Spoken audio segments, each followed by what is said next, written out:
አብዛኞቹ ሚሳኤሎች ኢላማቸውን ለማውደም የሚጠቀሙት የኢንፍራሬድ ወይም ሌላ የኤሌክትሮኒክ ጠቋሚ እንደመሆኑ በጠላት የመታፈንም ሆነ ጃም የመደረግ ዕጣ ከገጠመው ያንን ሁሉ ገንዘብ ይዞ ገደል ይገባል ማለት ነው።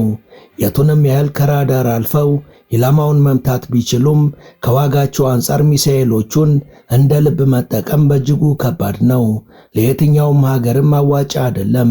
ነገር ግን እነዚህን የዋጋ ማነቆችን መስበር ቢቻልና ሌሎች ውጤታማነትን የሚጨምሩ ግብዓቶችን ያጣመረ ሚሳኤልን መስራት ቢቻል የጦር አውድማውን የኃይል ሚዛን በምን መልኩ ይቀይሯል ብሎ ለጠየቀም መልሱ ቀላል ነው።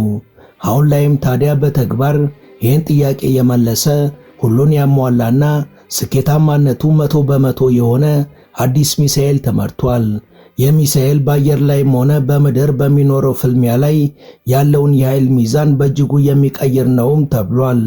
የዚህ ድንቅ ቴክኖሎጂ ባለቤት ደግሞ ለበርካታ ዓመታት በማዕቀብ እሳት ብትፈተንም ዘውትር እንደ ወርቅ ብቅ እያለች የምታስደምመው ኢራን ናት። The latest announcement has taken the nuclear watchdog by surprise. The Islamist regime claims it has developed a hypersonic missile.